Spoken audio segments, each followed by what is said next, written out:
Linear time's passing, I don't know about the other stuff.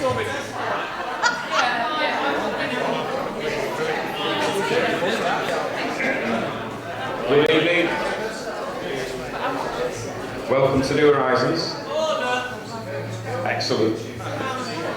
Right, huge welcome to Darren Deojee with Who Wants a Change in State, nationally, personally or globally. Tonight's talk mentions change. It's a bit of a buzzword these days. Politicians like it. It confuses people. Obviously, something must be broke.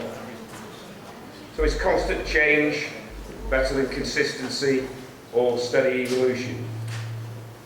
Darren asks a question about change in the title. He attempts to reveal what we may change from by highlighting what stage of restraint, if any, we may be under. So please welcome Darren Deojee. Thank you. Hello, good evening. Wow, I am greatly honoured and flattered to have such a great turnout this evening. It's amazing to see so many chairs filled.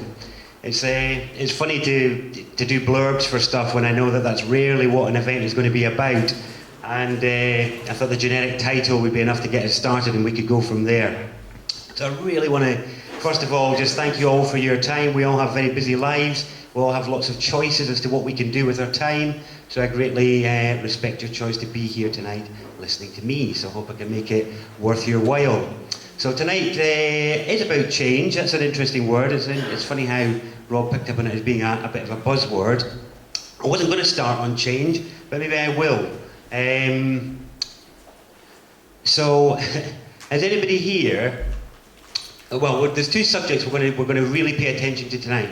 One is the idea of sovereignty and what it means. Have people come across that idea? I think I spoke about it the last time I was here. I'm hopefully going to take that to a new level for you tonight, so you can understand what it is to stabilise your own state, to manage your state in relation to other states that you encounter, and what that means both within yourself and out there in the world. And we're also going to look at, and this is one of the very, very few times you'll ever see me out in one of these. I'm here tonight dressed to you in my collar and cuffs, because as some of you will know, I like to talk about that a lot, but I do believe one of the most significant issues for our species and of our times is that I, as a man, we allegedly live in a patriarchy, but as a man, there are places that I cannot go unless I am collared and cuffed. Okay, that's it. I think it's massively significant that no historian can tell you the roots of the collar and the cuff system and why we live in a graded collar. And so while the women may wear the public face of the subjugation of the sexes, the men are just as collared, quite literally so. And so tonight, what I'll hopefully be able to do as well, depending on how we do for time, is get down to the roots of the collar, what it means for men and how it affects their personal power, their shame, their guilt, their issues around being a man, and all the other associated challenges that men face in this culture. So let's see how far we can get down that road. So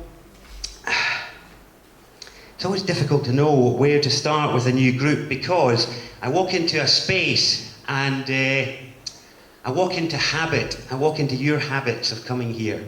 You know, so I come here with my state, my personal state, the state that I live in. I live in the woods with my family. We've not lived in a house for a good few years now, and it's a very, very healing thing to be able to live on the land and just be with nature. It is our natural environment. I think it's very interesting that so many people today visit nature rather than living in it. Why do we visit the countryside? What do you mean? How far away from it are you? And how good is that for our emotional and mental well-being and our physical well-being? I'm not sure. It certainly seems to be there's a lot of evidence on the table to show that stress, diseases and other things arise in people when they are removed from nature for extended periods of time. And we're going to look at that quite a lot tonight, because the subject we're going to be looking at and what the roots of the collar is about a bit of a radical idea I'm going to suggest to you. And it's about the domestication of our species, which is quite interesting, and how there are certain other domesticated species on the planet. But specifically, I'm going to be looking at our domestication and how it came about. Now what's really funny is Wikipedia, of all resources, if you look at it, if you look up domestication on Wikipedia, it refers to it as a genetic modification. It refers to domestication as a genetic modification where a creature can no longer live in its natural environments and rhythms, and it requires a support framework to survive. That is basically a paraphrasing of the domestication definition in Wikipedia. Now, throughout the course of tonight we're going to explore that, but I invite you to consider that the supposed measure of civilization in our culture is how far we can remove dirt and earth from our environment. So we think of places like hospitals and Intel and places like that as being highly civilized because they've managed to push dirt so far away. And in our ever-increasing desire to create these sanitized environments for ourselves, we end up alienating ourselves and our own planet, which I think is something that is greatly underestimated, so that we are indeed domesticated because we can no longer live in our natural environment without external support structures. And nobody in that situation is free. Nobody. So the fact I'm here wearing the badge of the collar and cuffs to show how live it is now. And through the course of tonight, I'd like to hopefully demonstrate how live it is in all of us. Because while the men wear the collar, the masculinity principle in women is just as subjugated. So hopefully tonight we're going to explore a whole avenue of ideas for you to take home to consider the scale of the challenge before us all, but to hopefully give you a perspective that will be quite usable. So I have this thing where I walk into your habits. I'm bringing my state in here, but obviously all of you are bringing in your everyday state. You're bringing in whatever concerns and whatever issues you have in your daily life, and then it comes into this environment, which has lots of thoughts in it on a daily basis. And these all create fields and states. We're going to look quite a lot at fields tonight as well, because it's about your field. This country is full of fields. Some of them are just grass. Some of them have houses on them. Some of them have castles on them. They're all stories. Each field, you can think of it like an electromagnetic field. And each one tells a story. Some of them are just grass for all the untold stories, perhaps yours. Some are filled with people's dreams and visions. The house they always dreamt of, the castle, the building, whatever. So what we are in here is we're in a shared field, and I'd like to shake it up a bit because it gets riddled with stagnant repetition and repetitious behaviours. And if we want to do anything creative or meaningful or whatever, we've got to shake ourselves out of our habits. So are you lot up for maybe doing a little bit of that tonight? A bit of audience participation? You think there's a few tentative, uncertain nods there? So that's the point. This is what I meant on the blurb for this talk, was how far we go tonight depends on where all of you guys are at, because this is about the meeting of our states. This is a conference of states here. So what we can co-create as our states meet is determined by each of our courage and tenacity and willingness to overcome our personal habits and personal behaviours. Because all of you have a story of yourself, something you believe about yourself, what you believe you're good at, what you believe you're not good at, what you believe you like and what you believe you don't like. Has anybody here achieved the level of satisfaction, happiness, peace and power and presence in their life that they have aspired to yet? Okay, so that means the methods and behaviours, congratulations sir. But that means for everybody else, the current behaviours and habits have not served to bring you your desired state. So that must mean we're going to do something else, doesn't it? It's just logic, that's all. Okay. So we're going to use a few different things today to try and shake it up, and so it could get a little bit chaotic, but that's all right. I like to consider myself an agent of K-order, which is an element of chaos, an element of order. They both work hand in hand. The whole cosmos seems to be built that way. So if we can put a little bit of K-order into the mix, that'll help shake the field up here. So I think what we're going to do is, just because of seeing how I've caught a few of you by surprise, we'll start with the easy stuff. Hold on a second.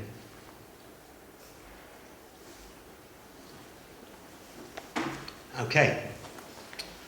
What I'd like you all to do is turn to the person next to you and introduce yourself. Hello, George.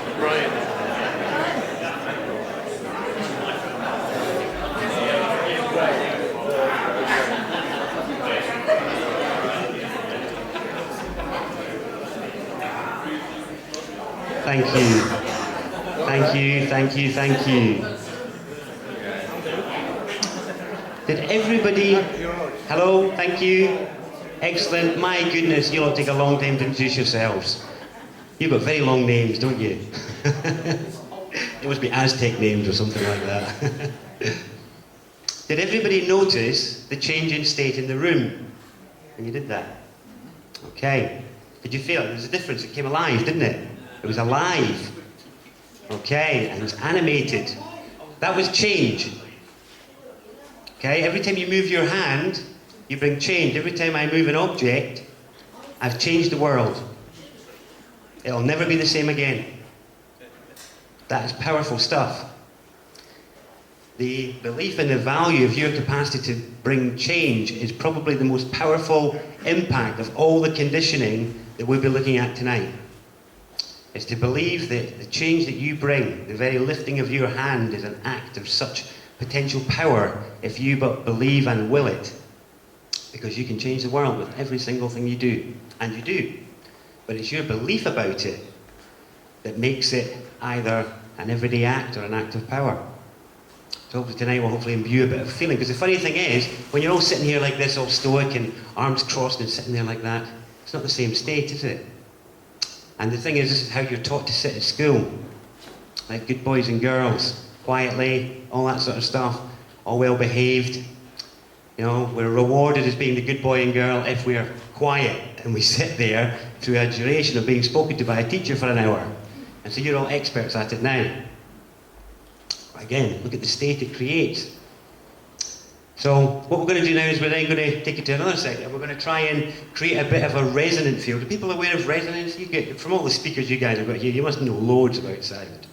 You must know loads about cymatics and about resonance and about frequencies and all that sort of stuff. Do any of you actually believe it? Yeah, okay. So if I ask you to make some sound, it's not going to be a problem for you because that's creating resonance, isn't it? You should see the faces I can see. Now that consternation, that look there, that immediate bit of apprehension and inhibition is the beginning of your introduction to your own collar, your own freedom of action. I saw a headline a couple of weeks ago which was about the rise in depression and anxiety in the under-10s. And it had a picture of a little girl on the front cover with her head in her hands.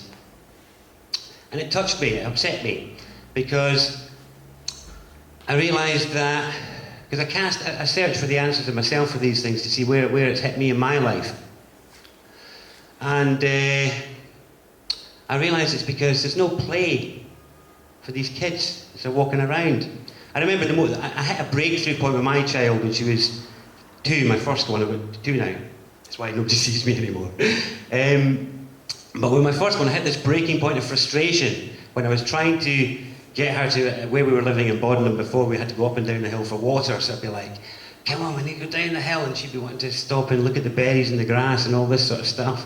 And I'd be the one that was always about the destination. And then I realised, after many times of frustration trying to get her to change the nappy or change the clothes or whatever, that for her, putting clothes on was play and taking them off was play.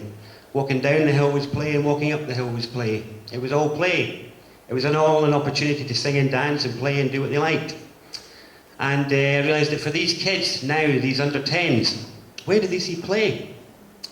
Where is the allotted place to smile and laugh and have a good time? Where are you allowed to dance and sing and it's okay and acceptable? It was funny, I came up with an idea for an experiment, and so just bear with me while I go through it. It's really, really funny. I'd like to do a video on this. If anybody's up for it, anybody's got the skills for it, I'd be well up for doing this. So picture the scene. In a supermarket, each scene, headphones on, headphones off. So I would have headphones on, headphones off in a supermarket, okay? So one would be tapping my foot. You know, I'm in the aisle, the milk aisle, something like that. I'm tapping my foot. So if there's music on in the background, then that's okay. If there's no music on, then people might look at me a bit funny. If I've got headphones in, it's okay. But if I've got headphones out, it might look funny. But then if we go to the next level, and we say we go beyond just foot tapping, and I start to actually have a little bit of a movement. Just internally motivated, internally desired, just like, oh, yeah, I'm feeling all right today, you know. Again, music on, music off, headphones on, headphones off. When is it okay, when is it not? You all know the answers. When it's acceptable, it's all there in your pre-conscious. Now let's step it up, and you go from just a little boogie to full-on ecstatic trance raving, having a great time, shamanically imbued. You become this wind turbine of shamanic instigation, stamping your desire for change on the supermarket floor and letting those cameras know exactly how you feel about things. Again, music on, music off, headphones on, headphones off. Is it ever okay? Exactly. At what point will security grab you? Okay, welcome to state, welcome to the collar, welcome to the measure of inhibition on your right to play, on your right to sing, and on your right to dance.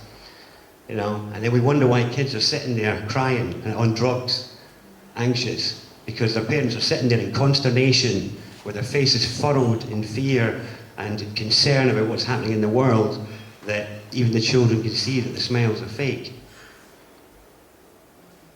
That's your internal state. And I'm going to be betting tonight that often the face of consternation is mulling over a state and issues which are not directly in your life and world. They're a story about somebody else's life and world, and you make it yours. So you accept the invitation into that state by identifying yourself with it. Did you get that? Okay, so you identify. So every time we see things around us, like newspaper headlines and things like that, it's an invitation. Those of you into your contract law and all that sort of stuff, this is taking it to the next level to realise at every juncture, at every piece of description or every piece of media you see, you are invited to be a member of a state. Are you British? Are you? If you are, you're a member of that state, because that's what you believe. We've got to watch where we trip ourselves up with our own beliefs. So in sovereignty principle, as a Brit, you've got an external ruler, an external king or queen, rather than an internal one. And we'll look tonight at how the whole issue of the collar is to do with your internal ruler. I forgot we were going to play with changing the field in here a little bit. We wanted to change the field intensity. So we're going to start off as easy as you like with just an ah sound. Okay? So, wait a minute, it's all right. There we go, points for enthusiasm and will there. So on 3, we're going to have a nice clear ah sound, nice and loud. Do you want me to do an example first, or do you just want to go for it? Go for it. Oh, yes, come on, it's nice to see the life. Right, so on 3, we're going to give a good ah. 1, 2, 3, ah! Okay, and again, ah! And again, ah! Okay, now we're going to do ha! Ha! Ha! Ha! Ha!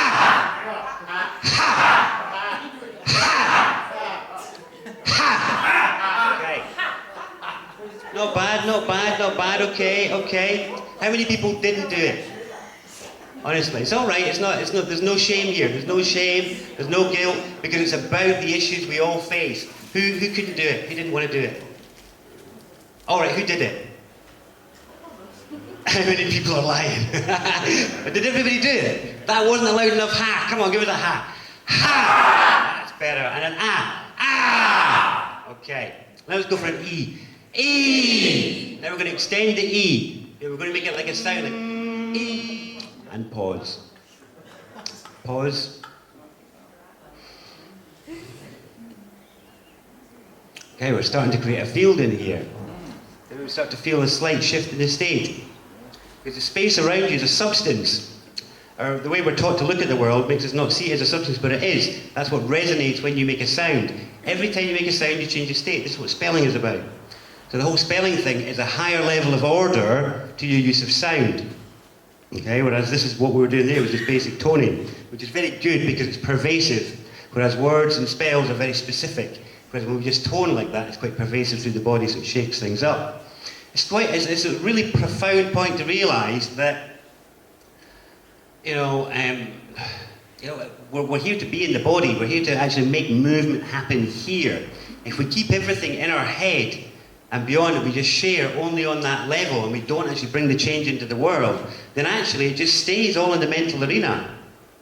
It just stays there, and this is the curse of the internet. It's a most blessed tool for sharing so many pieces of good information, but it's accursed because so many of us vent our thoughts and our feelings only on there in the hope that it will somehow bring about the change that we desire. But all the time we're sitting there hammering out stuff on the keyboard, we're not out in the streets actually bringing that change with our footsteps, with our intention, with our voice, with our actions. Because the only thing you can change is your contact and interaction with the people around you. You can't do anything about what's going on elsewhere in the world. And the way that you bring about change to those things is by changing your state. Because what ends up happening is you create a field that other states that you don't find desirable cannot visit.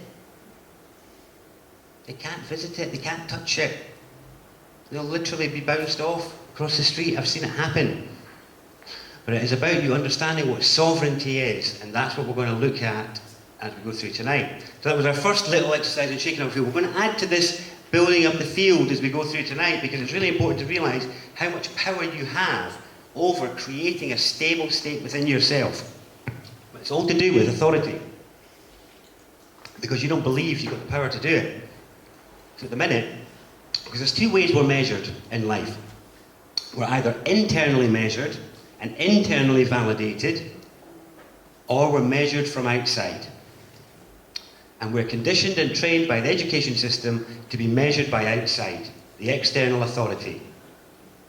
So what happens is, we either feel good or bad about ourselves in reaction to others' judgments on our behaviours.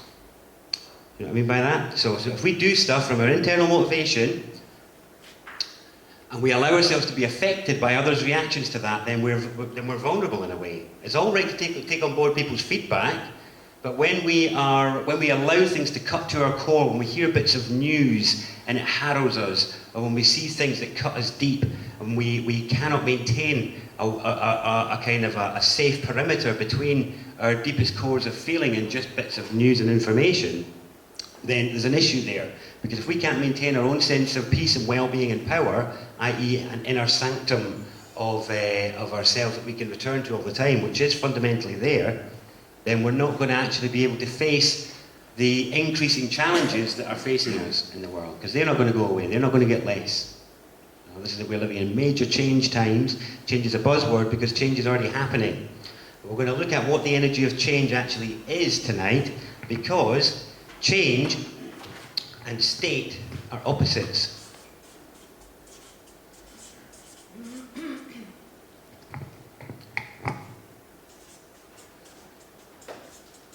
Okay? These are actually opposite spells of each other. Change and state. So what you have, even scientifically, if something is in a state, then it is fixed, it is static, it's in a state. Change is the opposite of that. They're the male and the female of each other. They're opposing principles that naturally resist each other when they come into contact with each other. So, state resists change. It's just a fact. It's not personal.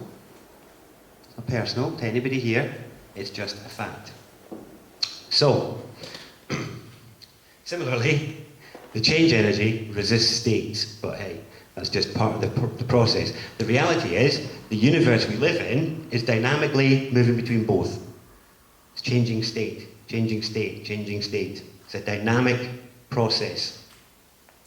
So this is why I would be willing to guarantee that all of you have had traditional securities and traditional things that you believed were secure about the world or about your environment. You've had those rocks probably pulled out from under you over the last few years.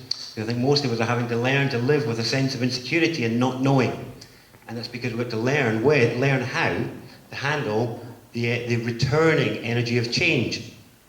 Because when the state controls change, it's not state anymore. It's not change anymore. It's just repeating state.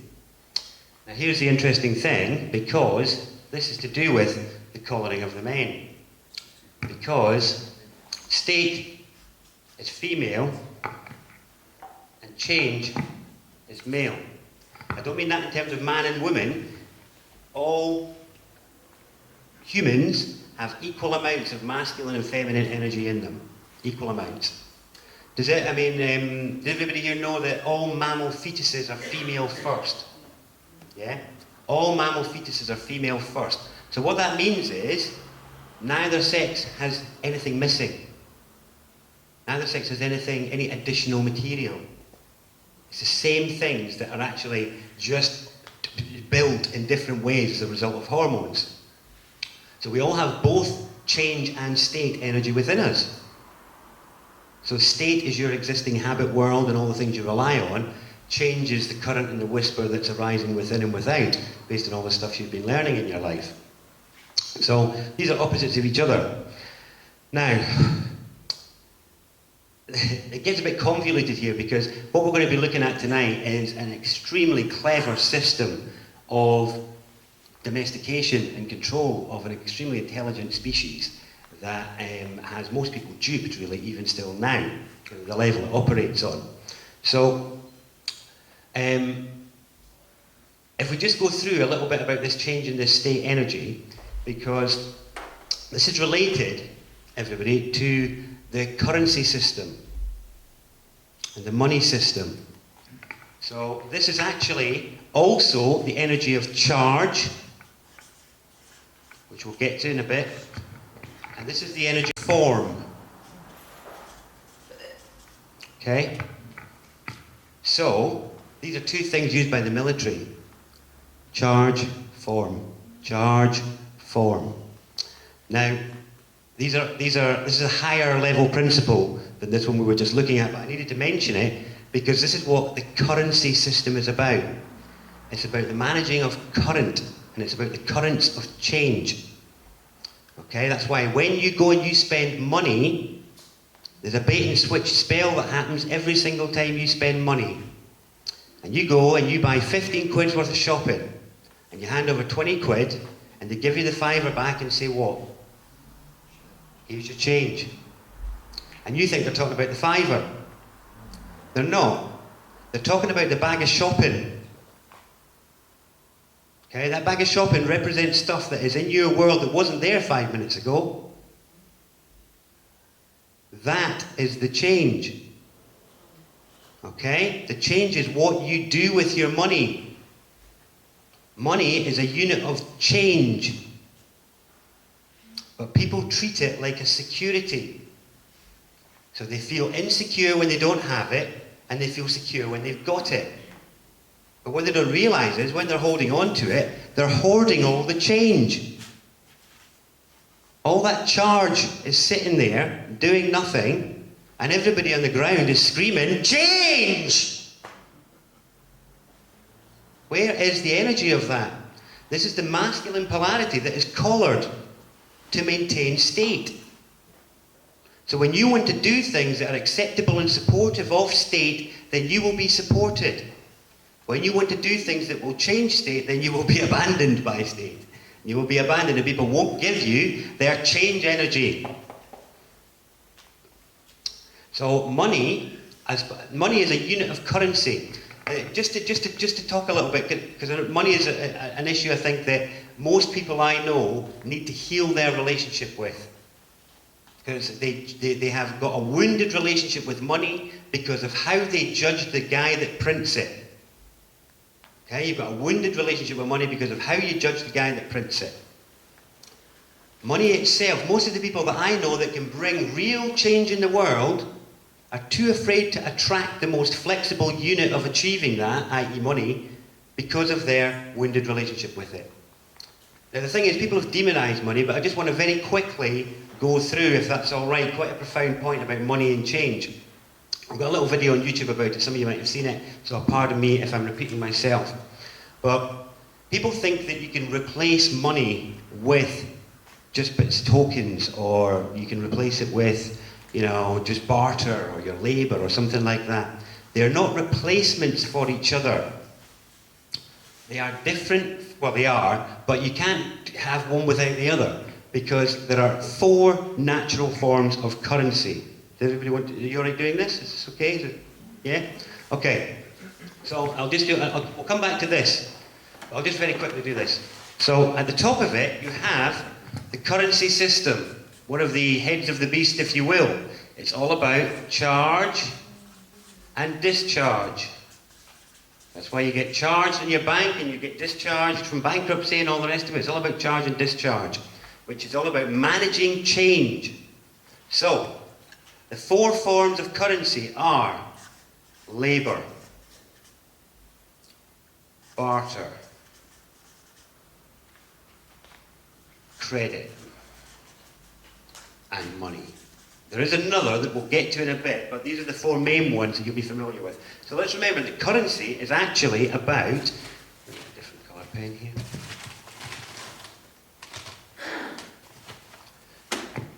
Currency is about change. Okay. Charge into manifestation, into form to bring about change to it. We'll get to that in a bit. So, labour is what you can do. You are limited by what you can do. Okay, so if you can't, if you don't know any major wood joints, you're not going to be able to build a house. You need somebody else to do that for you. You might be able to muddle through or whatever, but your labour, you will always have. Nobody can take that away from you. So this is your primary unit of change, is your labour. I moved the phone earlier, I'll move it again now. Unless you physically restrain me, you can't stop me from bringing about change with my labour. That's what is exploited by culture in general, is your labour. They take it and they stick you in a room so that you will use your change energy to do somebody else's work and dream, which is usually about maintaining state. So, labour's number 1. It's limited to what you can do though. Barter, so let me just write that on there actually. What you can do. Barter is based on what you've got. Okay? You can't barter for something you don't have. You can't barter with something you don't have. Okay? Credit is a concept that the banks have stolen from us, and credit is something that naturally exists between all humans. And we all know it, and we all use it, and we all feel it, but we've just forgotten how to use it properly. So for most of you, there will be somebody somewhere in the country that you know either through family or through things you've done in the past together. You could phone them up at some point and say, look, I'm coming over next Friday, any chance you could stay, any chance, we could share food, for example. Now, because of what you've done with them in the past, or what you might not even need, like me, sometimes I can go and stay at somebody's house I've never met, because they've credited me for what I've done in the past. So credit is actually what you've done. Whereas the banks make us think that it's something you get a lump sum up front and then you pay back over time. That's rubbish. It's actually based on what you've already done. And we all know when we've got credit from somebody. We all know when somebody's done a lot for us and we might need to put something back into that relationship or that interaction. But credit is what you've done. Okay. But what if you want to trade with somebody who isn't interested in what you can do, doesn't care about what you've got, and doesn't give a monkey's about who you are and what you've done? What do you do then? That is what money is for. It's how you trade with somebody who isn't interested in you as an individual or what you've got. Which for most of us is most things that we want in our lives, the things we want to bring about. So the thing there is then, we've just wounded our relationship with the most freely reusable unit of change. It's not exchange. Exchange is like exit. It kills the spell of change. Forget exchanges. Change. Okay, what change are you going to bring me? Not exchange. We want to change things. So look at the thing as change and see it that way, because the world is a really magical place. And the more you get into owning the power of your own field and state, the more that magic will reveal itself to you. But you've got to be open to that, to realise it's much, much, much more interesting than state would want to have you believe. So money is for everything else. Not blooming MasterCard, that's for sure. Okay, for everything else. Now there is another form of change that happens, and that is grace. Or just providence. Magic happens where things appear. If you surrender to your life and your path, then more and more interesting symbols of abundance present themselves to you. And I have been discovering that without needing much of this, abundance is actually all over the place. But you've got to get yourself aligned with it by changing your state so that it can attract it. And I don't mean basic law of attraction stuff, I mean applied practice to your physical manifestation here to change your state, be that through dance, be that through song, be that through meditation, be that through some other form of activism, but to do something with your body, to do something with your voice, to actually bring about change in some way in your life, that will change your state, that will attract more abundance and more joy and pleasure and immersion to you. But we'll look tonight at how to kind of help look after your field, because one of the big problems is we can all have experiences where we feel great, we feel uplifted, we feel connected, but then we go out and we're maybe in a supermarket or we're going back to work and we feel bombarded by other people's states.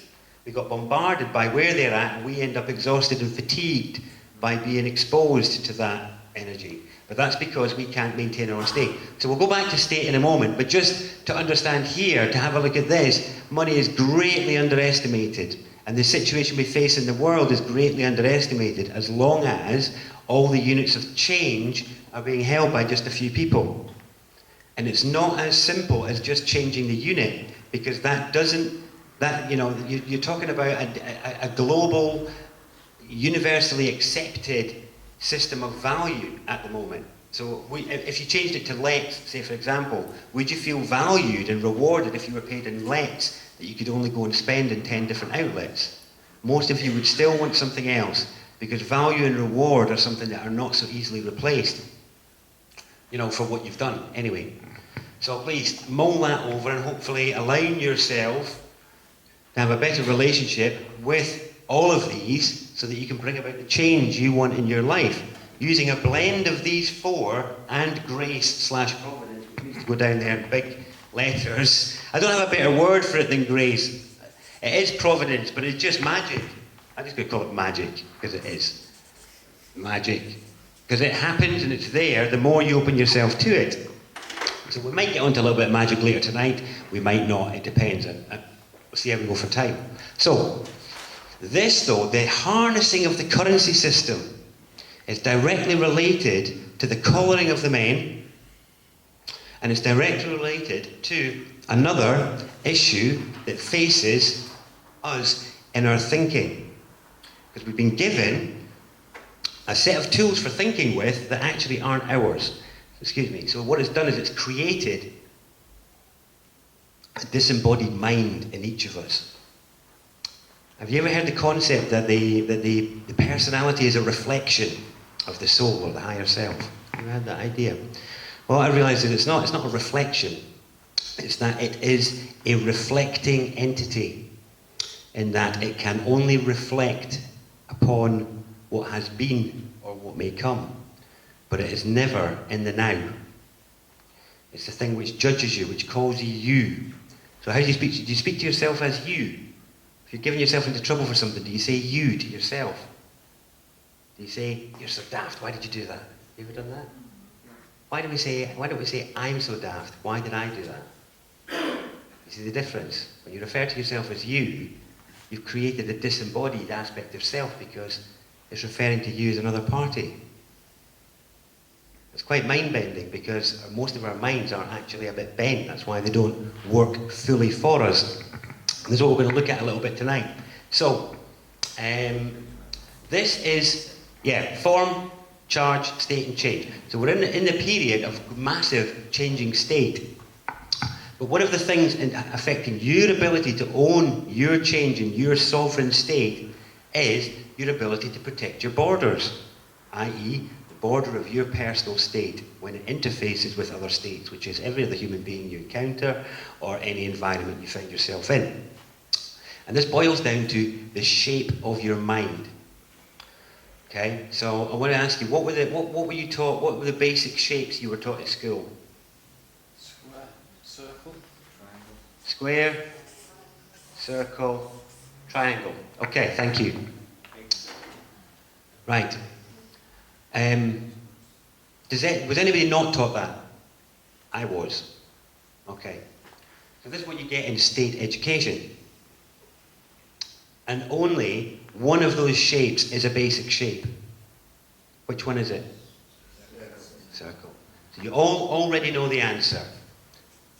These two are secondary shapes. Secondary shapes.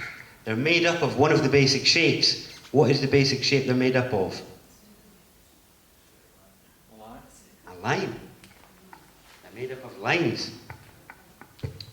So, the basic shapes are the line, the circle, both of which, by the way, are expressions of the point.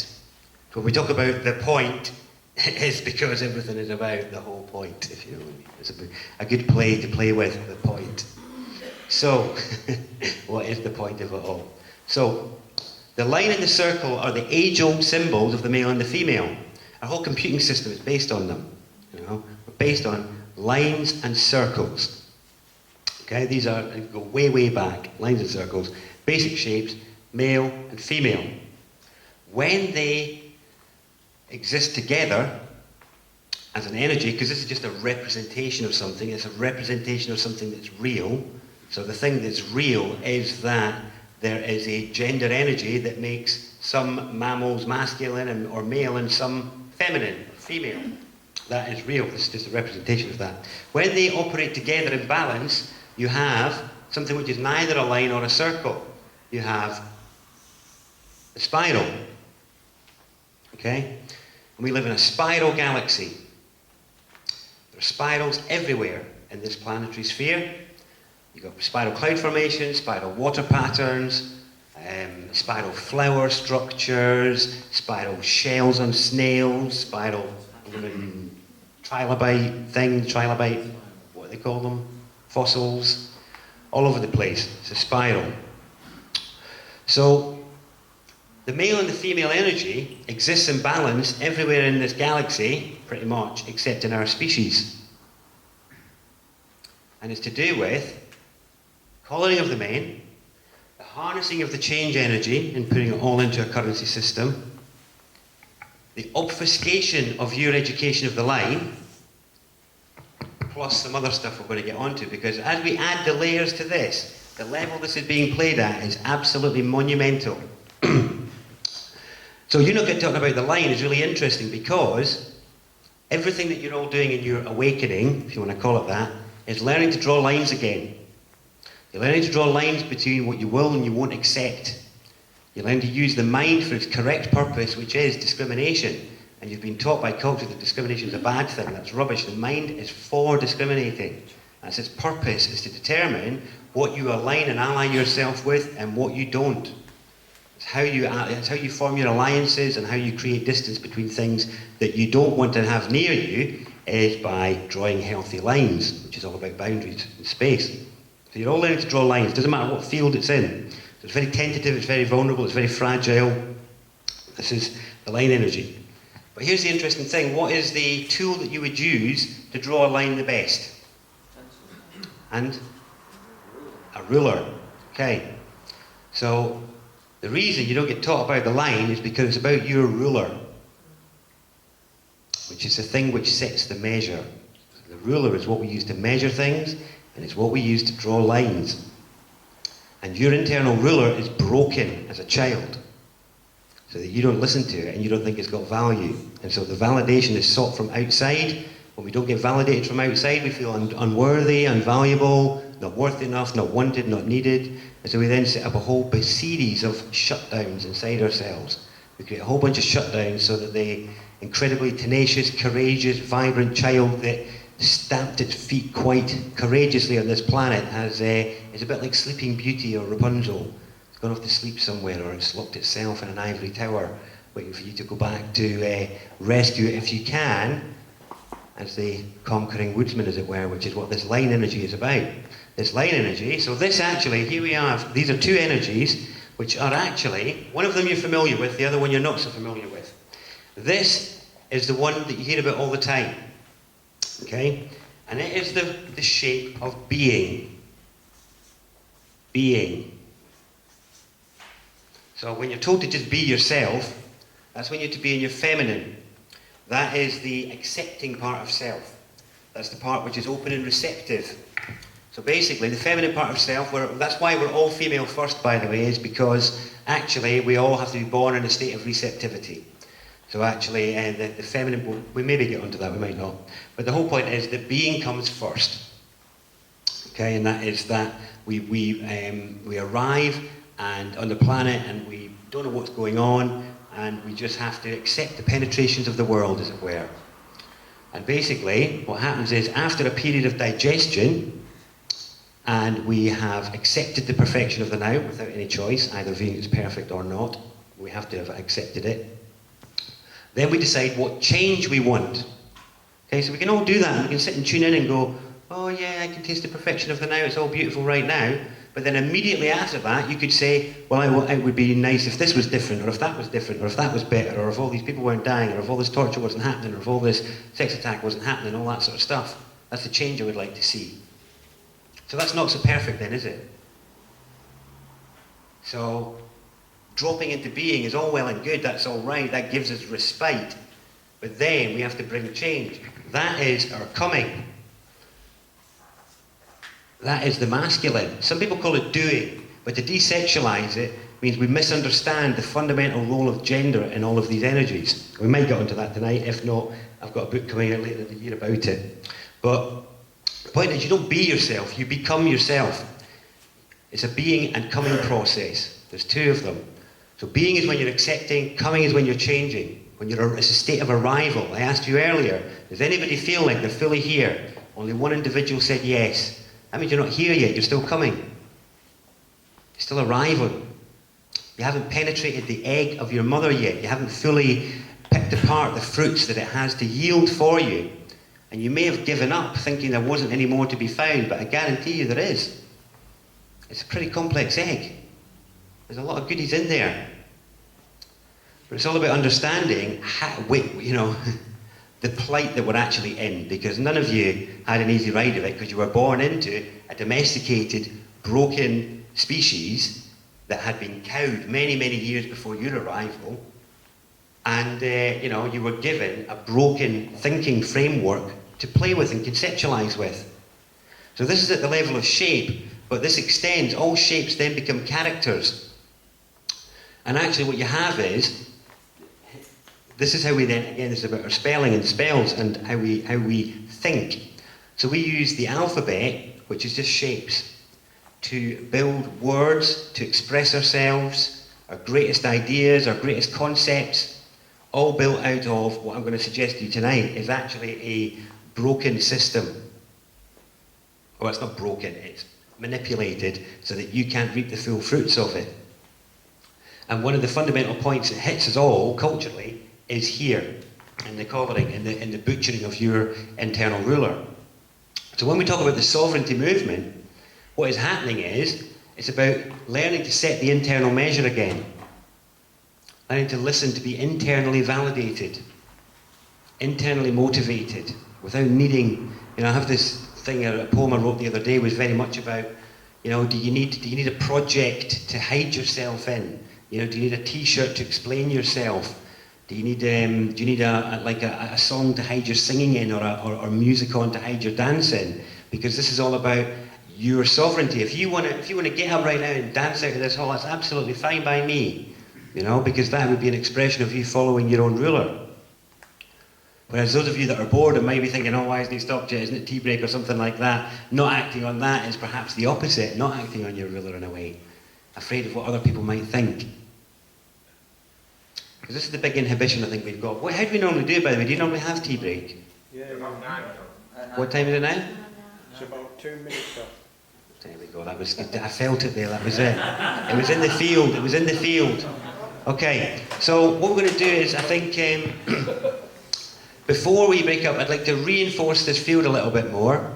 And I'd like you to, now on the basis of this, on the concept of arrival, I'd like you to turn to the person next to you, look them in the eye, and tell them, I am here. I am here. I mean it, yes, okay. Are you here? Feels like you're here again. So shall we stop for tea now that you're all here? Now that everybody's arrived, let's have tea and then let's have the second half.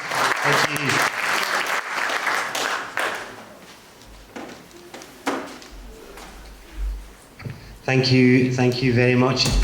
Thank you all for coming back, those of you that did.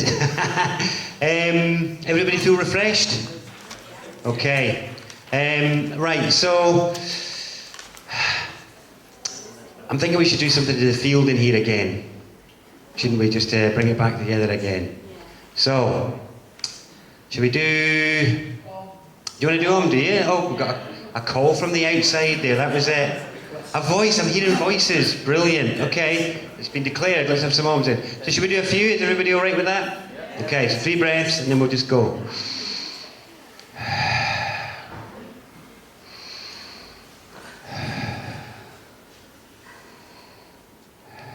Inhale to begin.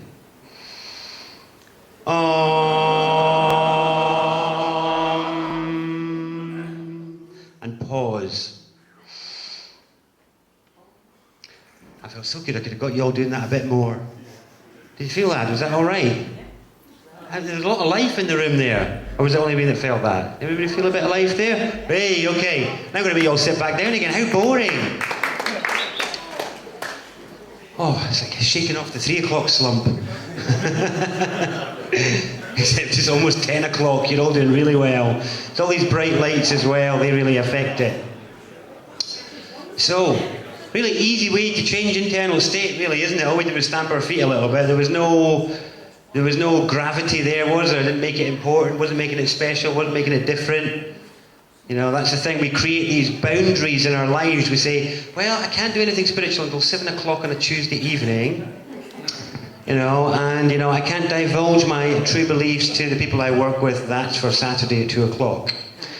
You know, so why do we create? We're the ones that create these barriers within ourselves, these censorship frameworks as to where we will and won't be ourselves. And this is also part of your collar, part of you feeling safe to be yourself. It's about you feeling safe to be yourself, that you're not going to be, that your internal state isn't going to be affected by other people's spells and what they might say to you. And this is all about your domestication. Okay? Now, it may seem like a bit of an alien concept. You lot are familiar with aliens around here, aren't you? So, that should be fine. So, anyway, domestication. I mean, honestly, we're meant to be the top mammal on this planet, right? Top mammal, meant to have conquered the planet, domesticated the beasts, tamed the rest of them, top hunter-gatherer, top everything. And when I see the eyes of the brothers and sisters that I walk by on a daily basis in the street, I ask myself, is this the creature that conquered this planet? How does it grip its environment? Is there any courage or will or presence or substance there? Are they even in their bodies? No, exactly. Cultural disembodiment is part of the curse of the mind that we've been given.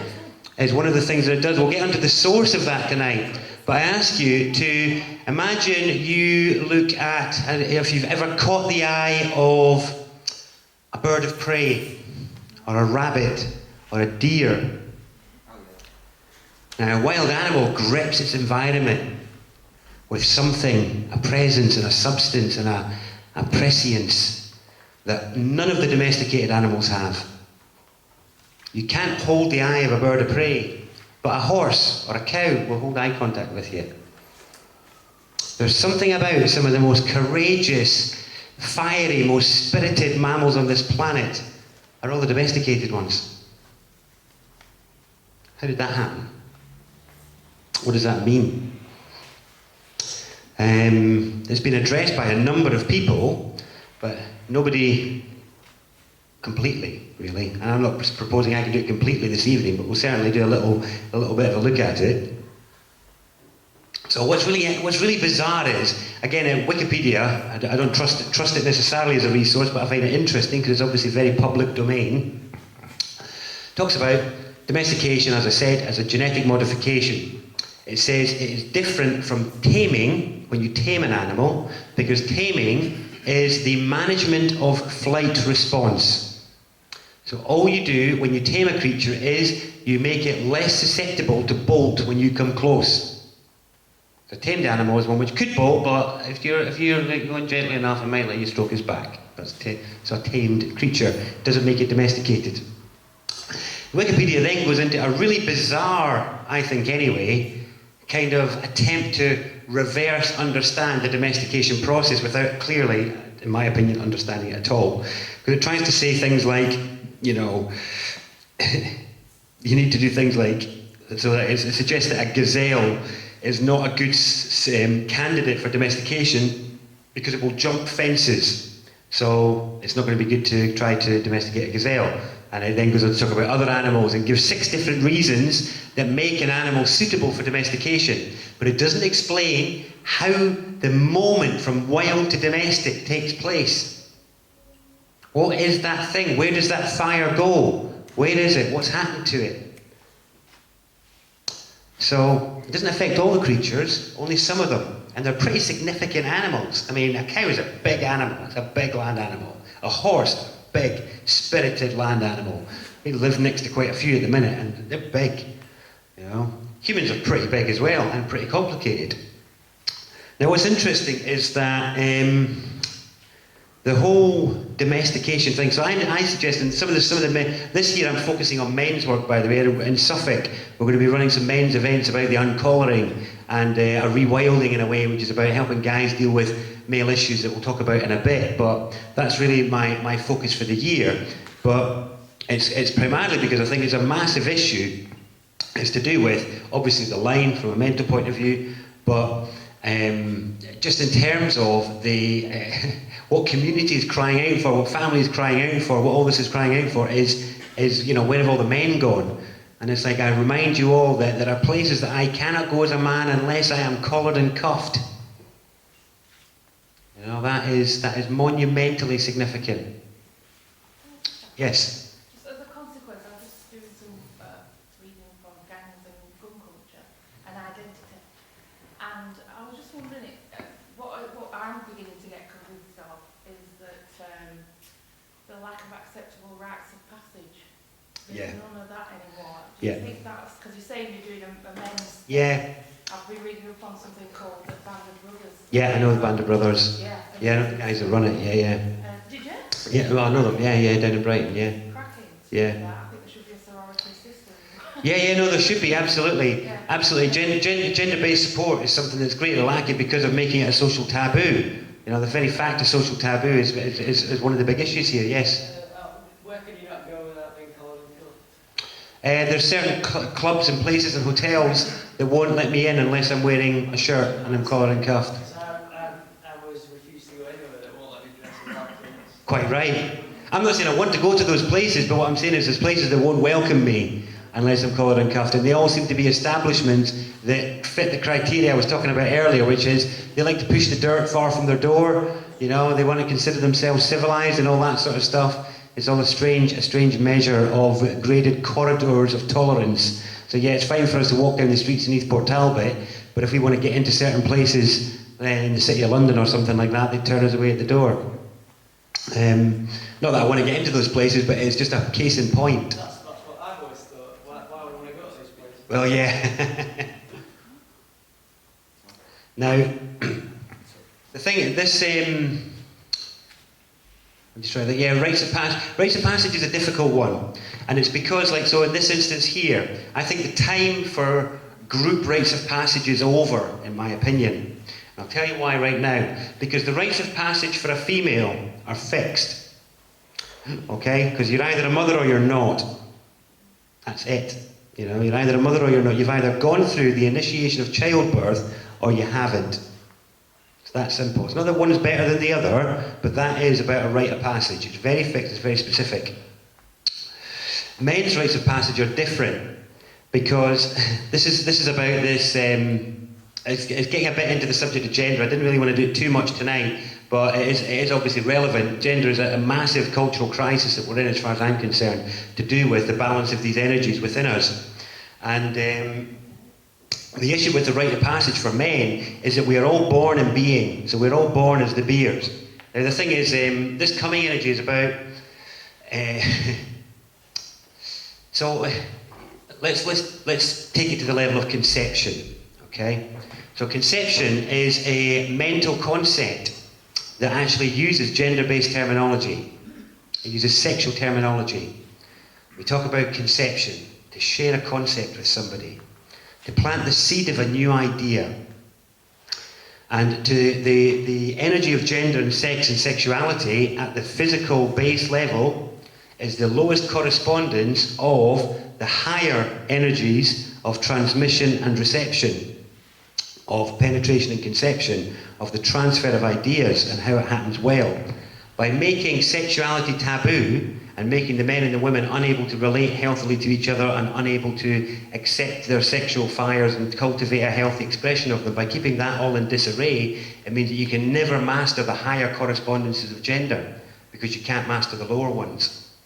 So what happens is our ability to communicate is directly impaired because we can't share our concepts well enough, which is the same way that we're impacted in our sexual relationships as well, and in our personal relationships. These are massive issues to do with understanding the archetypes of male and female within. So I have to mention them very briefly just to address this issue of rite of passage. So the thing is, the male gender is the one which points out, okay? So it's the same material, and the women it points in and the men it points out. When we're talking about communication, the male role flips all the time. Whoever is making the point is in the male role that is seeking to penetrate others with the idea.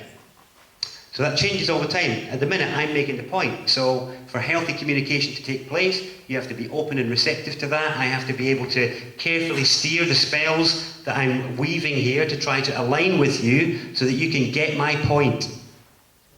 So that you can get the point. If I do it well, then you will have a healthy conception of the idea that I've transferred. If I don't do it well, or you're not a good listener, then we can have an abortion.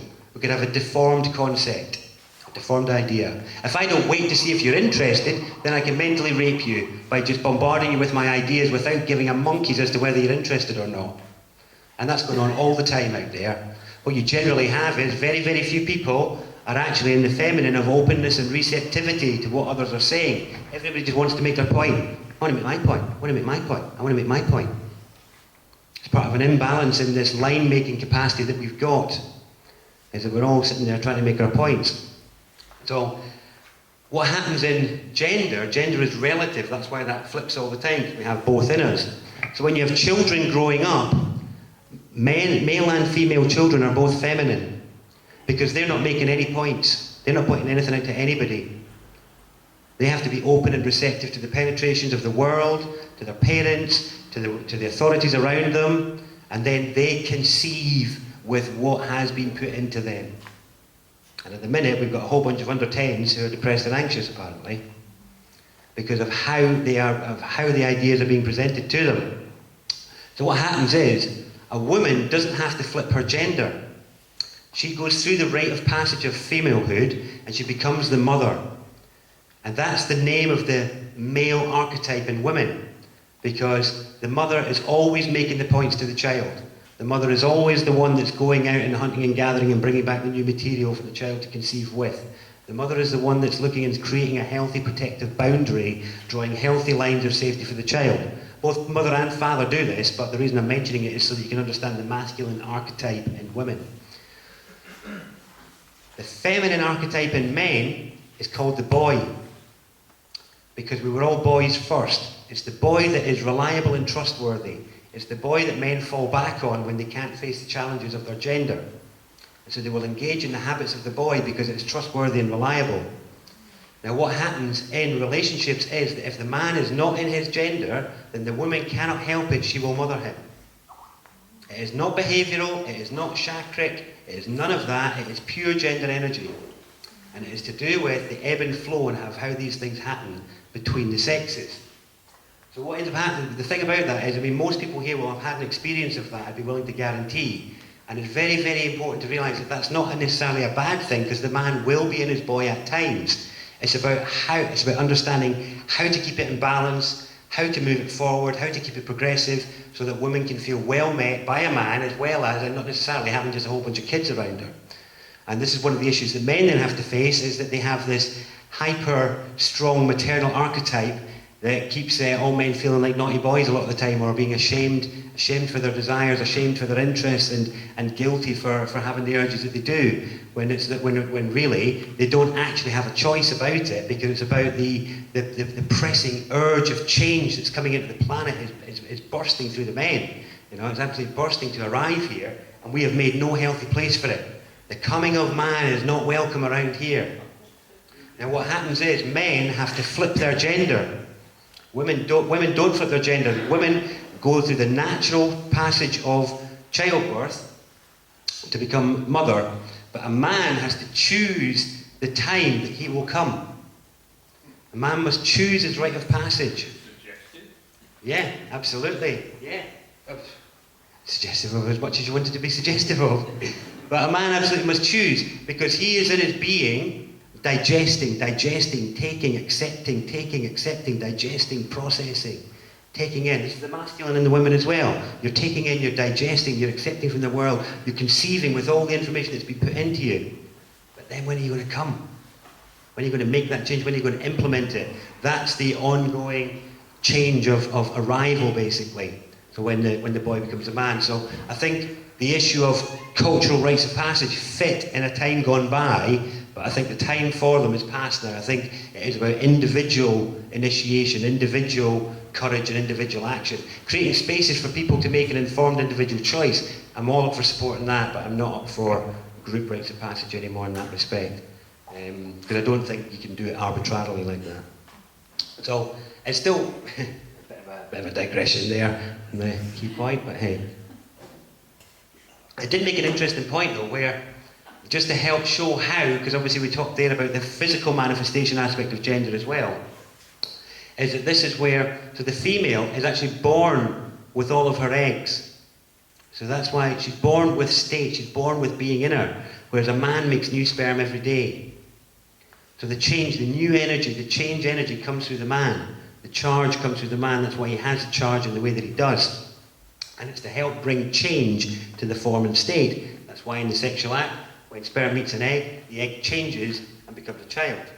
That's at the base level. But these energies are at play at every single level, all the way up to the macrocosmic. You know, we are all open to the penetrations of the cosmos. And if we can but be open and receptive enough, then great seeds can grow within us. You know? So, getting back to the roots of our domestication, there's a number of people that have spoken about the same point in time. Somewhere between 6,500 and 8,000 years ago, something happened. I mean, there was a number of periods in time, which you lot will probably all be very familiar with because of the speakers you've had here over the years. But there was a number of key points in time when massive change took place. Like, something massive seemed to have been ejected into the planetary sphere in some way. And obviously, a lot of the credit for this has been given over to otherworldly visitors, coming and bringing knowledge, information, materials, or whatever. I'm not going to get into that at the minute. I'm going to pick on one particular point in time that a friend, where I'm staying just now actually, she's the author of a book about it, but there's other authors I'll refer to in a minute, who talk about the same period in time as being the period of the primary settlement of most of the cities. There were some cities before that, but only a few. The mass settlement of cities around the world took place at around the same time, which was around the same time as the agricultural revolution. And we are told that cities formed as a result of the settlement and the cultivation of agriculture. But around the same time, the domestication of the animals took place. So at this very, very key point in time, you had a massive change on this planet. People went from being nomadic hunter-gatherers to settling in cities en masse. En masse. Now, that was around the same time as the horses and the cows and all the rest of it all of a sudden began to behave in doe-eyed fashion. And all of a sudden we managed to cultivate a genetic modification in grains, in wild grains, so that they could actually be cultivated as a monoculture. But if you look at anything, any wild fruits, any wild grains, are all much smaller and completely different to the modern strains that we've got now. And the dogs as well, the change in dogs to go from wolf to hundreds of varieties of dogs, there just doesn't seem to have been enough time passed to have cultivated the difference between a Chihuahua and a Great Dane. Now, Around the same time as well, we have the arrival of the beginnings of our modern alphabet system. Begins around roughly the same time. Now, I would just draw your attention to the fact that, have anybody here heard about the stories of Enki and Enlil? Everybody? Okay. I'm just going to invite you, I don't actually think it's an accident that our language is called English. Okay? We have English, which is the language of a series of geometries that first started to appear at roughly the same time. And at roughly the same time, we have a species that used to wander about wild and free, all of a sudden settling down in one place. I believe the colouring of the men started at the same time. It was all at the same time is what I'm reckoning. And it was a massive subjugation of our species and some of the other top mammals on this planet into being something different. Some people, my friend who wrote a book, her name's Lucy Wyatt, it's called Approaching Chaos, but it's, she just writes, her theory in there is that there were these people, these visitors that she called the civilizers, who had visited before. She refers to them as, in her text, as the eggheads or something like that, and like in Nefertiti and Akhenaten and people like that. I'm not trying to suggest who it is. I'm more interested in trying to get the bloody collar off my neck, because I don't believe that the physical one is merely the physical representation of something electromagnetic and real, and something that I experience because in my own personal evolutionary journey I have come up against it and have both hands placed, firmly upon it, and I can't get it off yet. And it is all related to things like the breaking of men's voices, the collaring of the men, a bunch of other things as well that impact the presence of man on this planet and his power. So, this concept of man is the microcosm of the macrocosm. The more I've gone along, the more I've learned it operates on many, many layers and many, many levels. And just having ideas inserted in some of the middle levels, like, say, intergalactic levels, having new ideas injected into that level doesn't change any of the highest spiritual experiences that you've had of unity and connection and oneness. It doesn't change them. They're still true and valid. It just means that there's more to the story in between here and there than perhaps we may have thought. And I'm going to suggest to you now that there is something still actively in place now that has a specific electromagnetic effect on every one of you, and it's been going on for roughly that period in time. And I've only stumbled across it because of my own evolutionary journey, through my own elements. So is everyone familiar with the chakra system? Okay. So I've gone through this before, possibly with this group as well, and I think I did Understanding the Bodies here many years ago. But it was about understanding the different chakras as bodies, as actual substances that we operate in. So you're very aware of the physical body.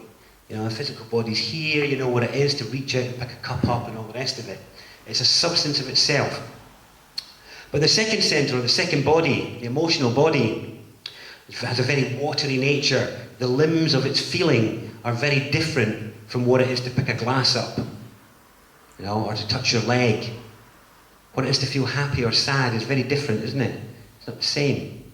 This is what the chakras, these dimensions, is about, these qualitative differences in our experience.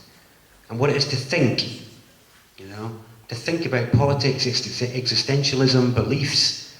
That's very different from feeling happy or sad, isn't it? Or going to the toilet. They're very different. These are the different dimensions you operate in. You are alive and animated in each of these. These are dimensions that coexist in this time and space now. So those are the lower three. The lower three centers are body, emotion, mind. They actually, this is lower mind I'm referring to here, not higher mind. But so they're the ones that we operate in on a daily basis. But for most of us, we've had an awakening beyond that, beyond the mind now these days. Most people have had an awakening into the heart, or into unity, or into connectedness at some point or another, even if it was fleeting or passing. And this is for the heart center, which is here. And it's the first time people feel connected and all that sort of stuff. But these all have elemental associations because we're built in the image of this planet in a way. So what we have is we have the earth element first, like the planet has the rock first. Then on the rock sits the water. Apparently you need material and water to be able to make fire. And then above fire we have the air element, which is here. So these are the 4 dimensions of the planet. But what's the next element after air? If you were going out of the planetary sphere, what would be the next element? Ether. Okay. Now the interesting thing is, Ether exists in two centres, the fifth and the second. These are well connected back, going way back thousands of years in Hindu sort of like mythologies, or not mythologies, philosophies, where basically the second and the fifth centre are related. This is why in a man the hair here and the hair here are similar, is because these two centres are related. So actually this centre is both ether, but it's also another one, and that is the element of space. Okay? So after the air on the planet, we actually enter space. And most people that I know that had heart awakenings have realised that all their beliefs about happy unity and happy transformation as one happy oneness aren't coming to fruit. And it's because we then discover the next element after connectedness, which is space. I love you so much, but will you just get away for a bit? Will you please just stand a bit further away sometimes? Space is the thing, the whole planet has been going through a space initiation for the last couple of years, where we're having to learn how to hold healthy space. That's your internal state, is your space. It's an element in itself, it is a substance in itself. Now the thing is, for us, this is the space centre. This is the second creative centre. This is, you could consider it the fifth dimension, or the fifth element. It's representative of the cosmic womb. Space is the cosmic womb. It just keeps getting bigger to make room for all of us. Oh, you want to have more? Yeah, there's room for you all. There's room for you all. There's room for you all. Amazing, amazing maternal statement that space makes. Interesting thing just to think about it, just to try and get it into your heads. You know, when you look up at the sky and you see black at night, you know that space isn't black. Because if it was black, you wouldn't see the stars. What you're peering at is the edge of space.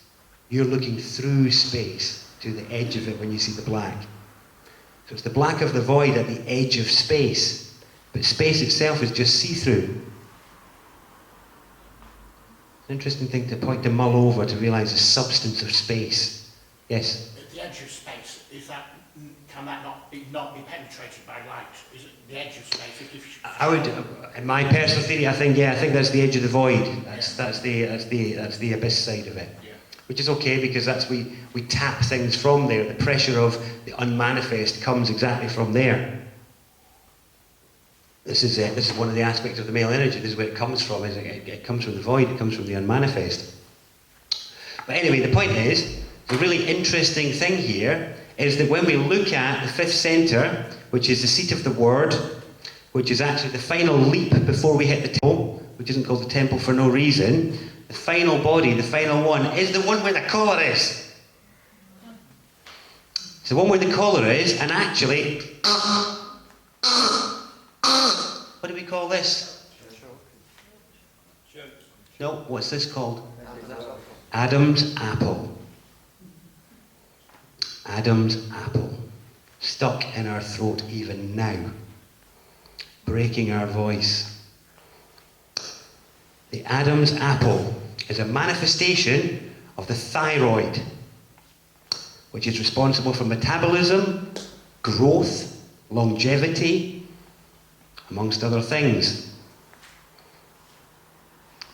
I am suggesting that this is the modification. And that actually, this goes back to the roots of our biblical storytelling, the roots of the imposition of this educational structure, the imposition of a broken alphabet, which I haven't done tonight, but I think I did it one time here before, or if not, I can come back and do the alphabet with you guys. But the alphabet is very important in our mindset. We have 52 characters, lowercase and uppercase, and 52 weeks in the year, and it's all related to orienting your mind so that it cannot break out of this prison that has been placed in the collar. So, I want to get into what I mean by the source of that is that it is a body in the space centre that I don't think is meant to be there. And it is the physical manifestation in humans of the arrival of the moon in our sphere. And one of the big records that goes back many, many years shows that actually there's loads of stories of sun and all the rest of it going back to a certain period, but there's no really ancient records of the moon whatsoever. None. And in actual fact, the moon breaks just about every mathematical rule for a satellite. And in fact, there's two guys that wrote a book called Who Built the Moon? And in it, they go through some of the maths that is mind-bending. Their theories are mental. I don't agree with their theories at all, but the maths is unarguable, which is why their book has been accepted by many, and a lot of the sources of the maths comes from NASA, which is all to do with the impact the moon has on this planet. It has tided. That's why we call it's the tide in our water management. And what's happened is, the interesting thing is, we'll go into some of the issues of the moon, the maths of it in a bit. But the maths of it are so mind-bending, it's so ridiculously unbelievable that it cannot be, it's almost incredulous. But even NASA accepts that there is no known way for the moon to have arrived here. The currently accepted theories are actually to do with it used to having been part of the Earth, which is basically it broke off is one of the theories because some of the rocks on the moon date, allegedly, to the same time as the formation of the Earth. But our moon is the largest satellite in the solar system. Totally disproportionate. Most of you will know this because you'll have been told at school that this great benevolent thing is the reason why life was able to form on this planet, and oh how placid it is here, how wild it would be without the protective shield of our moon, is what we're told. When I am actually suggesting that perhaps that is not entirely the case. I am saying that I do recognise there has been a benevolent influence somewhat from it, but we'll have a look at some of the details of it. So bizarrely, some of the details about the moon are, have you ever heard the theory about, or the report apparently from Apollo 13 that it rang like a bell when the fuel thing hit into it? Okay, so it rang like a bell. The early satellites that were launched at the moon couldn't land on it, and they all missed because of a number of gravitational anomalies on the moon. Do you all know about those? So this is actually, the idea of those is what gave rise to the movie 2001 AD. Because you know the big obelisk at the beginning of it? That was the author's idea of the super dense structures that must have been in the moon, because that was the theory NASA had, was that these irregularities mean that there's a name for it. It's a specific 3-character acronym about, you know, an object of high density, basically. So the moon has a series of objects of high density beneath the surface that keep its orbit in such a way that you only ever see the same face. It has no spin of its own. There's no other object in the solar system like it. It's specifically positioned in such a way that there's a thing called the scissor effect on the Earth that means when the sun is at its highest northern point, the moon is at its lowest. And this creates tidal bulges, which affects all the water on this planet, including all of your emotions and including every piece of water moving through you. People think if you didn't have the moon, you wouldn't have a tide. That's not true. There are solar tides that make the waters move, and they're just not as strong as the lunar ones, which are absolutely electromagnetically potent beyond all belief. Now, some of the other maths about the moon are just ridiculous, to do with the fact that its circumference is something like 27%. I can't remember what it is. I've actually got the book here on my phone. I was trying at the break there to get the maths up, because the maths is fascinating. But it's something along the lines of the moon's circumference is 27,000 miles or something like that, and that coincides exactly with its orbit around the Earth. It's 27 days. But then to do with some ellipse, it becomes 29. You know, that's how we get the 29-day lunar month. There's a whole bunch of other things. I mean, honestly, I could go on and on if I could remember the blooming maths. But the guy Alan Butler has it on his website. He's the British scientist who put forward some of the ideas. If you ignore their theories of time-travelling humans and just look purely at the maths, there is something there that describes an order of genius it's just a staggering level of insight. And to me, that ties in exactly the same level of awareness that understands to play humans like this to achieve a particular effect on our minds. Now, I'm going to suggest to you now something a little bit mind-bending, but that idea is that the moon is the cause of your reflective mind. It has disembodied a part of your mind. Now, here's the interesting thing about the moon. It has no light of its own. It is only a reflection of solar light. All the spiritual texts you'll be reading about will talk about how you're a reflection of the soul. You know, you're something like this, you know, you're some lower representation. And this is to do with the changing of our focus of a particular symbol. and it's a symbol of feminine abundance. So, you talk about this idea of the return of the divine feminine. Well, to me, here's the absolute ultimate representation of it, and that is that around the same time the moon arrived, basically, we transferred our symbol of the female from being the abundant, incredible, ever-giving mother planet Earth to being a barren rock in the sky that has no light of its own and only is a reflection of the light of the male, i.e. the solar light. So we ended up with this barren symbol of femininity as opposed to an abundant one. So all the women then end up worshipping the moon, as opposed to the Earth, which is the actual provider. The other impact that it's had is because of the relationship between the fifth and the second centres, it has sexualised us all to be over-sexualised in a way that we wouldn't have been otherwise. So that is why the moon has dictated women's menstrual cycles, so that I believe they're more frequent than they would be normally if your thyroid was operating as it should as top mammal on this planet. And I think that for those of you that have come across the theories of potentially us being enslaved in some way, collar, then one thing you want from your slaves is you want a good breeding stock, don't you? You want a good breeding program. Now, I don't normally talk about this side of things, i.e. the ones that feed on humanity, but to get to the roots of the collar, you have to talk about the ones that are doing it in some way. I don't even know if they're still with us. I've got no idea. I don't even care. It's not relevant. I just want to make sure we get to the stage that we call over the moon. The point is, when we get over the moon, that is when we will have regained our correct relationship between the solar fire and the solar provider and the earth, which is the maternal provider. It's a two-part relationship. What's this barren rock in the middle doing? If you've got a planet in a galaxy that is fundamentally connected to everything around it, and you want its indwellers to feel separate from everything around it, then you spin a containment field around it. You spin a containment field around it. Now, there's a long, long list of influences or effects of the moon on humans, from, I believe, the manifestation of the broken voice and the Adam's apple, cosmically deep-throated guys, the sexual imbalances in both men and women, the entrance sign over the doors working so well when it's so difficult for us to manage our desires. These are all part and parcel of the effect, I believe, of the tide, which is the literal tie, the electromagnetic tie on us. Now, as I said before, I don't know if the people who built the moon are even still there. I'm not even sure it's that relevant to the work that we still need to do. But I think it's important to factor it in as one of the issues we're dealing with.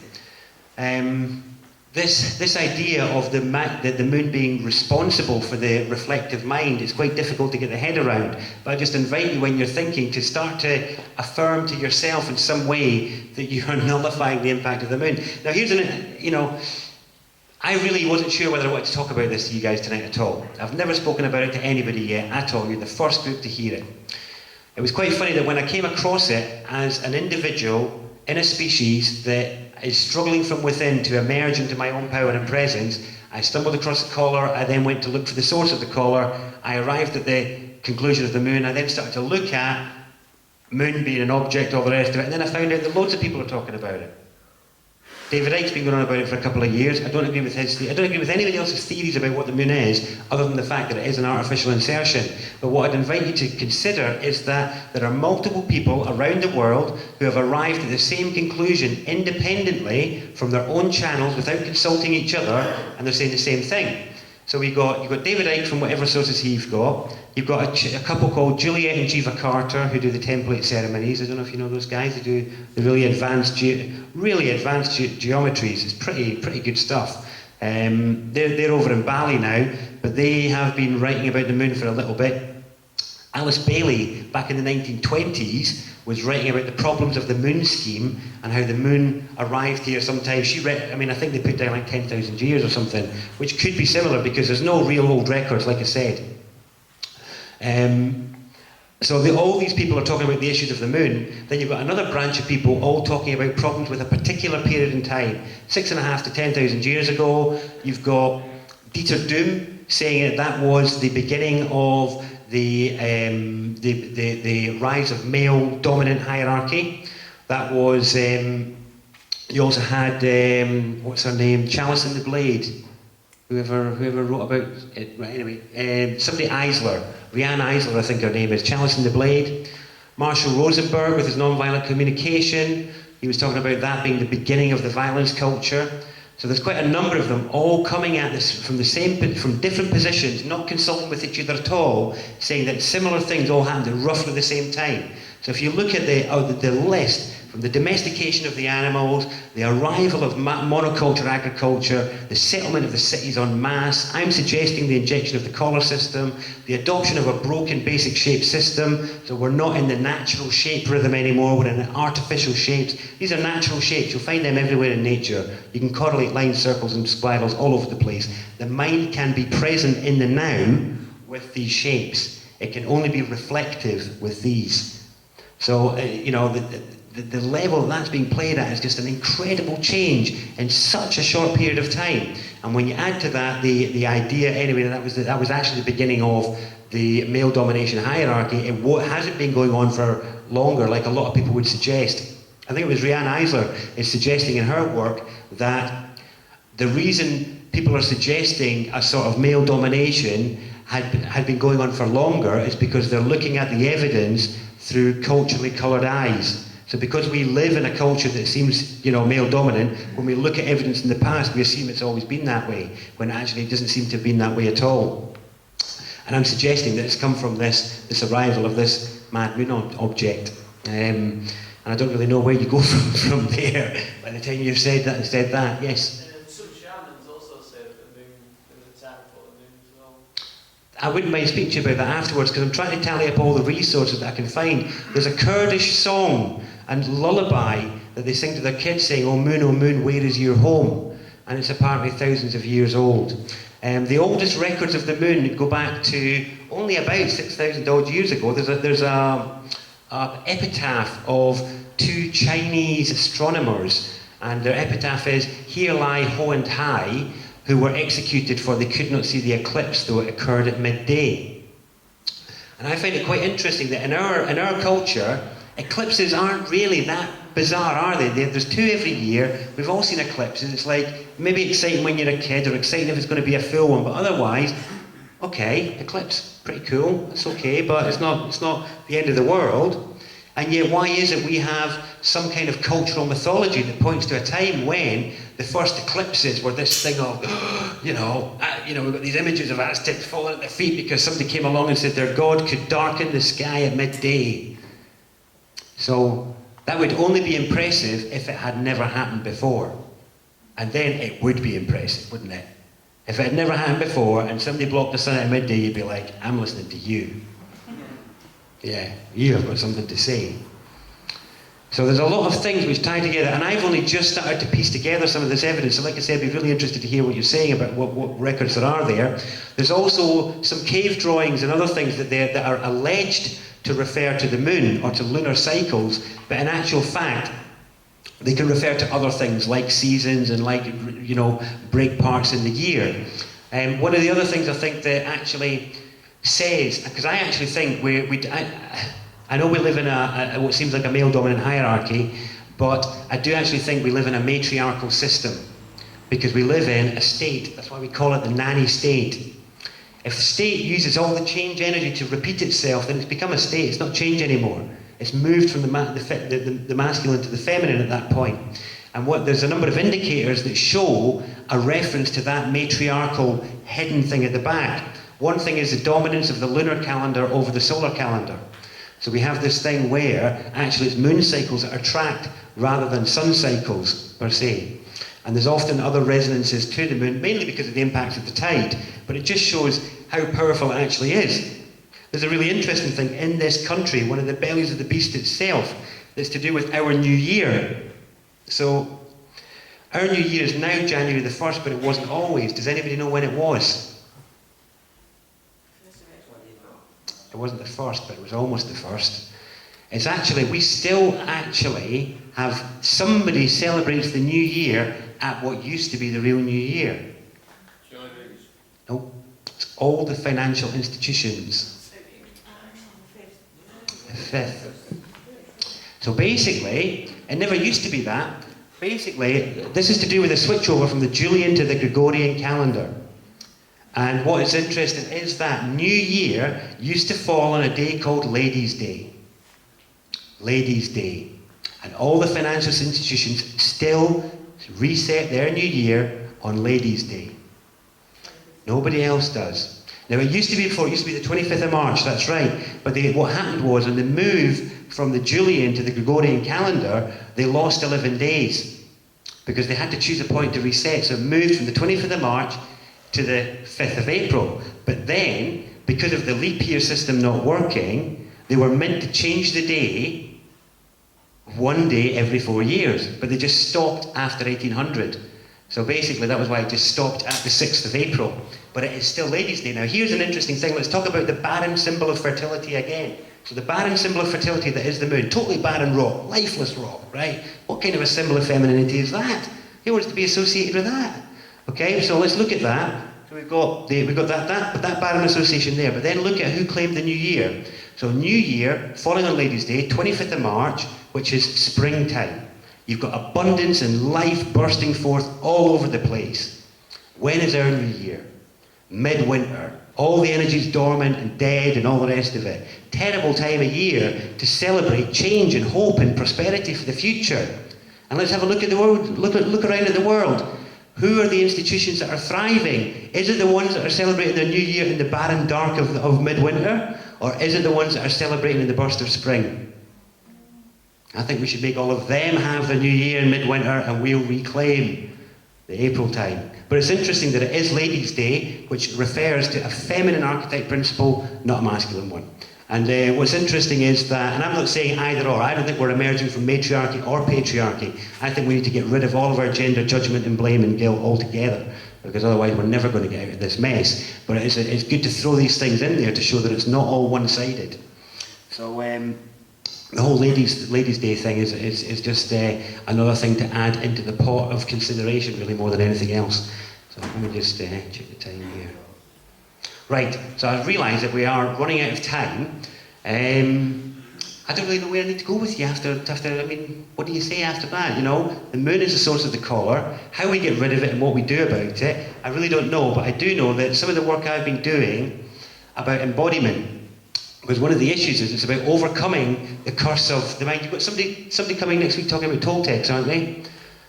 Tony Topping, you said, yeah. So the Toltec tradition is actually the one that I grew up with. That's my bread and butter. It's the thing I fall back on all the time. And one of the interesting things is that Don Juan in his early books used to refer to the beings that are feeding on humanity's awareness. And he would call them the feeders, or the flyers. And he only refers to them once or twice and never talks about them again. And another more modern Toltec, Don Miguel, will refer to the thing that he calls the parasite. And he refers to it as being the mind. But the funny thing is that it ties in directly with what Don Juan was saying, which was that the feeders or the flyers gave humanity its mind.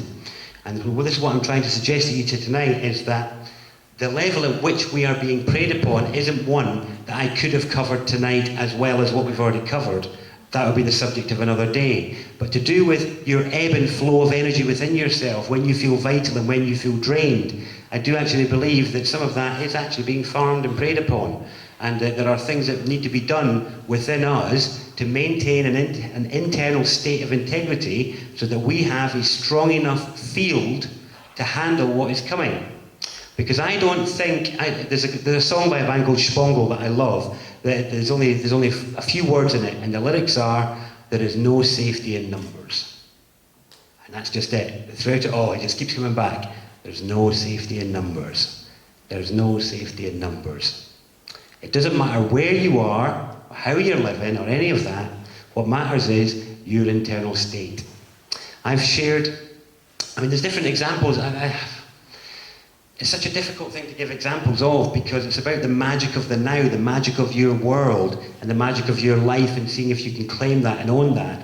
But I'm trying to weave it back to state now, because obviously I've jumped to the moon now. How do I get this back to state to wrap up in time? Point being, though, that all that stuff, all the stuff about the moon, all the rest of it, that's all fine and well and good. You can overcome that. It can be done. And all the connections that any of you have had to unity or oneness or connectedness is testament and evidence of that fact. But the embodiment of it, the making it happen, these are the final few steps that we've kind of got to take together, because we're all coming from this position of being a bit disembodied and seeking healthy embodiment. So many spiritual ideas have made us want to run away from body or run away from this planet because it's so crap here, or it's so hard here, it's so difficult here, we're so unwanted, we're so unneeded, whatever else has made us shut down. None of that's true. That's all a big lie. You're absolutely essential. You're fundamentally needed. If you weren't, you wouldn't be here. You're still in the game. You've got two souls. They're burning their feet into the ground right now. You're here, you're in the game, the heart's beating. The thing is, you know, there's everything to play for here if you can master your internal state. This is a totally magical world. You know, just because your neighbour gets burgled, it doesn't mean anything's going to happen to you. I think the first place I ever said that last time was actually here. It's like you're buying into that state every time you identify with things that happen. So say the lady at the end of the street gets burgled, so you buy a burglar alarm. That is not giving any value or power to your belief in yourself and why you're here and what you're working for and who you're working for. The more you can retract your belief in that state and its power, the more powerful you will become and the more powerful your state will become. But you must believe that. Power is something which is claimed, it isn't given. If you don't claim it, somebody else will. You have a co-creative power that is renewed every now. Right now. You're reinventing yourself every second. And if you bring forward the stories of a horrible world filled with terror and abuse and death, if that's the story you maintain and you express with your face, then you're making that in your now when it maybe didn't need to touch you. You maybe could have been a little pocket of magic and joy and abundance. You could be one of the healing cells rather than one of the cancer cells. But only when you can detach yourself healthily and own the power of your own presence. Just to wrap up, can everybody look around? Just look around. Does anybody look anything like you? Does anybody dress anything like you? So why do we think our path to power or the methods to power are anything like anybody else's? For you, your gateway to being a shamanic instigator, to being a wind turbine of complete change might be to wiggle your leg in a particular way. I don't know. But you've got to discover what it is for you. A lady asked me in the break about methods that I use for empowerment, but I'm like, but they're mine. They're the doorways that I use to find my power and authority and presence. If you take them and try and use them, then it's like putting on somebody else's clothes. You don't wear my clothes. You don't do your hair like me. Your path to power is yours. But it's not until you can set yourself free from all those inhibitions of movement and action that you will be able to find your route to power. So earlier on when I asked you all to either touch each other or to make sound or whatever, stamp your feet. If any of you felt any inhibition whatsoever rise up in your throat as to how loud you were going to be, or as to how loud you might stamp your feet, any tendril of tension in your leg that made it not want to move, welcome to your collar, there it is. Right there. Every moment that you're afraid to act as you are internally moved is your broken ruler. If you're in a situation and you feel the need, and a sound wants to come out of you, and you're the one that doesn't, you're not going to let that happen, then you are the one that's stifling your change. You're withholding the power of your presence, your sound, your action and your movement from this planetary sphere, which begged to have you here. So much so it gave you a body. Use it. That would be my suggestion.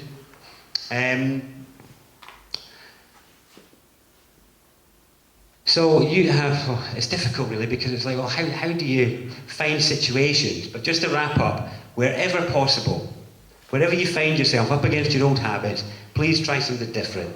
Just bring about change. Every single little bit of change you make is a bit less that needs to be done. So I'm going to say thank you all very much for your kind attention. I always wish, after years of speaking, I wish I had a decent wrap-up. I never do, but it's because I never know what I'm going to do until I get here. And when I talk about being in the now, that's what I do now. For a couple of years, I don't script my events. I've got a couple of pointers there. That's it. But there's no order to this. It's all based on what I've said tonight. Is based on how you've looked at me. It's based on how you touched each other. It's based on how much noise you made. That's what determined what came out here tonight. It could have been completely different content. That's why I don't have a big ending either, is because this wasn't a presentation. This was, you know, a living, co-created interaction between us. I would have liked to have done more interaction, but there was actually quite a lot of you, quite a lot of chairs, so we couldn't do too much movement stuff. But the simple thing of moving or making sounds, if you struggle to lift your arm or to make a simple sound like ah or ha, then don't be hard on yourself for not being able to express your most complex aspirations to somebody else. Don't have a hard time at yourself for not managing to manifest all these high ideals because you can't even wiggle your leg or make a noise. We were able to do it, but we may have chosen not to. Yeah, exactly, absolutely. It doesn't imply that we're chained or collared in any way. Just a choice. Yeah. I'd still suggest that everybody here is collared though. We already established that nobody's expressing themselves in the power and the way that they want In the to. modern paradigm, yeah. Yeah, I'm not suggesting it has to be that way though.